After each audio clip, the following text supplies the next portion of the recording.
फसव्या जाहिरातबाज सरकारला घरचा धडा आहेर शिकवा असं मला एक विनंती करायची। घोषणाबाजांचं सरकार आहे। ह्या ज्या घटना झालेल्या तुम्ही 2 रुपये कमी करतील आणि 50 रुपये वाढवतील। नमस्कार, मी शुभमराज, तारा न्यूजमध्ये आपलं सगळ्यांचं स्वागत। आज आपल्या सोबत शिवसेना उभाटा गटाचे पदाधिकारी मंजित माने आहेत आणि आपण त्यांच्याकडून थोडी माहिती जाणून घेऊयात।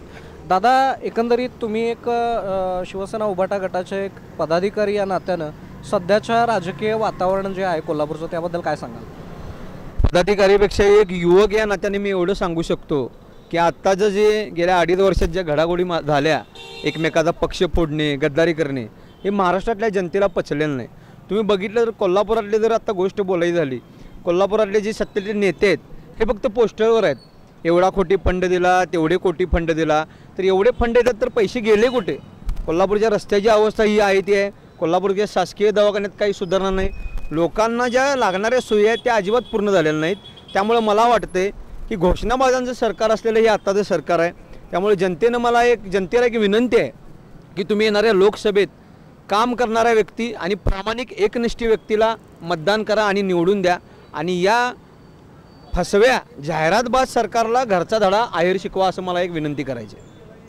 दादा, काय सांगाल? सध्या केंद्रातली परिस्थिती एक आहे आणि राज्यातली परिस्थिती एक आहे असं म्हणायला काही हरकत नाही। राज्यामध्ये महाविकास आघाडीमध्ये 2 गट पडले, परत महायुतीमध्ये 2 गट पडले, हे योग्य आहे का? काय वाटतंय? हे योग्य नाही आहे। आम्ही गद्दारांना धडा शिकवणार आहे। लोकसभे आपले इलेक्शनमध्ये गद्दारांना धडा शिकवणार आहे। आणि निवडणुकीच्या पार्श्वभूमीवर का असताना मोदी सरकारनं किंवा केंद्र सरकारनं 2 रुपये पेट्रोल डिझेलमध्ये 2 रुपये घट केलेले आहे, काय वाटते याबद्दल?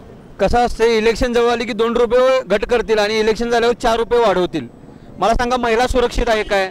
मणिपूरमध्ये झालेली घटना, अशा बऱ्याच घटना आहेत त्या फक्त घोषणाबाजीतलं सरकार। मी परत एकदा सांगतो की घोषणाबाजांचं सरकार आहे। ह्या ज्या घटना झालेल्या तुम्ही 2 रुपये कमी करतील आणि 50 रुपये वाढवतील, जनतेच्या माथ्यावर नेऊन ठेवतील। त्यामुळे या जाहिरातबाजांचं 120 कोटी झाले, 152 कोटी झाले, काही नाही, जनतेला काही मिळत नाही, फक्त खड्डे मिळतात। कुत्र्यांचा प्रश्न सुटलेला नाही, बरेच प्रश्न आहेत, हे सरकार सोडवू शकलेलं नाही आणि अपयशी ठरले असं आम्हाला म्हणायचं आहे। त्यामुळे या 2 रुपये कमी झाले तर 10 रुपये वाढवतील असं आम्हाला एक वाटतं। या निमित्ताने महाविकास आघाडीकडून सध्या शाहू महाराजांचं नाव जबरदस्त आणि प्रचंड चर्चेत आहे आणि जवळपास त्यांची उमेदवारी निश्चित झालेली आहे, काय सांगाल याबद्दल? गेल्या 2.5 वर्षापूर्वी उद्धव ठाकरेंनी जे काम केलं, कोविड काळात लोक जी धारावी पॅटर्न तुम्ही बघितला, लोक तडफडत होती, त्यांना वाचवण्याचं काम केलं आणि आज महाराष्ट्रात उद्धव साहेबांचा करिश्मा आहे। त्यामुळं उद्धव साहेब जे नेतील, जे उमेदवार देतील, मग ते महाविकास आघाडीतले कुठले पण घटक असून देत, ते 100% निवडून येतील। धन्यवाद।